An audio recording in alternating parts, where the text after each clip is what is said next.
अस्सलाम वालेकुम एवरीवन। आज हम करेंगे नंबर थ्योरी विद तबीर अकेडमी। तो नंबर थ्योरी के क्वेश्चंस काफ़ी कॉमनली एग्जाम में पूछे जाते हैं। यूजुअली स्टूडेंट्स इन क्वेश्चंस में स्ट्रगल करते हैं बिकॉज उनको बेसिक अरिथमेटिक प्रॉपर्टीज़ भूल गई होती हैं।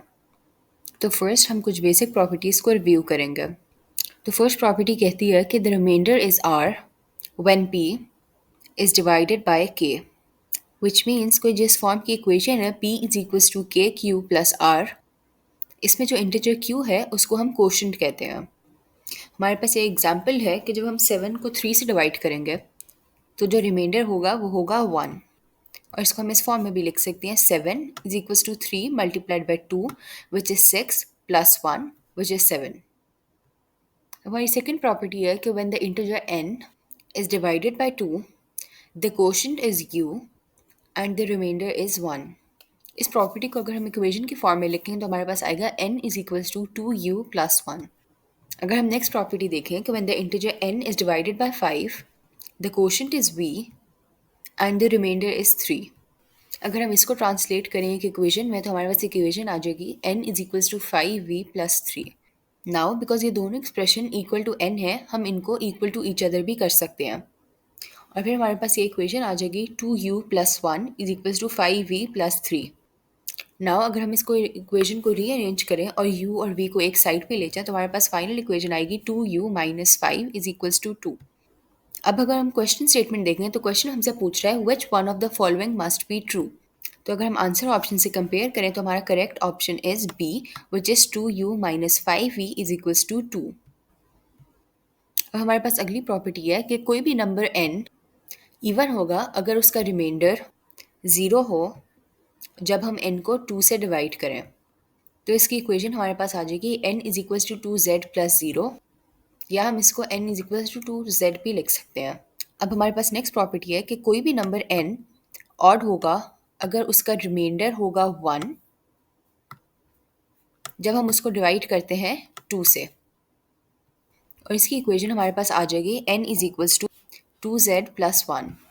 अब यहाँ पे कुछ समराइज करके ऑड और इवन की प्रॉपर्टीज़ दी हुई हैं जो आपको मेमोराइज करनी चाहिए। फर्स्ट है कि अगर हम एक इवन नंबर को इवन नंबर से मल्टीप्लाई करें तो answer will be an even number.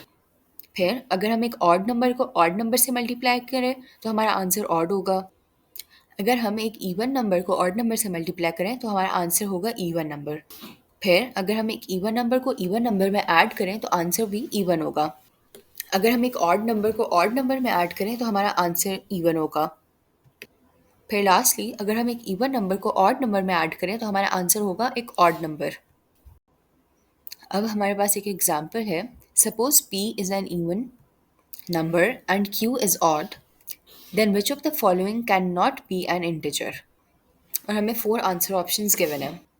तो किसी भी फ्रैक्शनल एक्सप्रेशन को एक इंटीजर की इक्वल होने के लिए उसका डिनोमिनेटर इवनली डिवाइड होना चाहिए न्यूमरेटर में। सो इस रूल के हिसाब से statement 1 can not be an integer because q एक ऑड नंबर है और p इवन नंबर है। तो जब हम p प्लस q करेंगे तो वो एक ऑड नंबर होगा।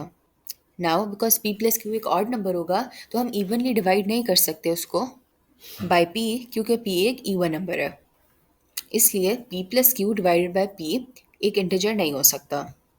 अब हम देखेंगे स्टेटमेंट 2 को। तो अगर हम एग्जाम्पल ले लें कि p इज इक्वल्स टू 2 और q इज इक्वल्स टू 3 और हम इनको स्टेटमेंट 2 में सब्स्टिट्यूट कर दें तो हमारे पास आ जाएगा 2 multiplied by 3 divided by 3 which will be 2। तो वी नो कि 2 एक इंटीजर है, तो statement 2 can be an integer.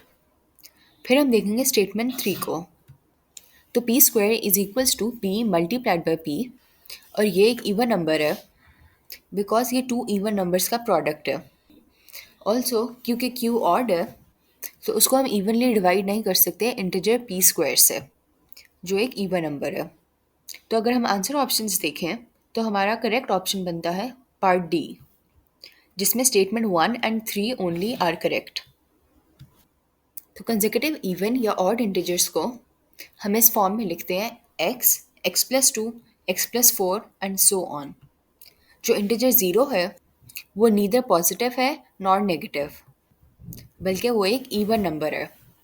जैसे फॉर एग्जांपल अगर हम किसी भी इवन नंबर को 0 से मल्टीप्लाई करें, जैसे 2 मल्टीप्लाइड बाय 0, तो हमारा आंसर होगा 0। तो प्राइम नंबर्स वो इंटीजर्स होते हैं जो डिविजिबल होते हैं सिर्फ by themselves and 1। Prime numbers के हमारे पास examples are 2, 3, 5, 7, 11 and so on. Next, कोई भी नंबर डिविजिबल बाय 3 तब होगा अगर उसकी डिजिट्स का सम डिविजिबल बाय 3 होगा। हमारे पास एग्जांपल है 135 डिविजिबल बाय 3 है बिकॉज जो उसकी डिजिट्स का सम है विच इज़ 1 प्लस 3 प्लस 5 जो है इक्वल टू 9, वो भी डिविजिबल बाय 3 है।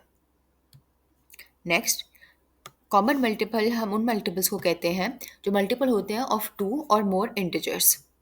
जैसे फॉर एग्जांपल 2 और 5 के कॉमन मल्टीपल्स आर 0, 10, 20, 40 एंड 50।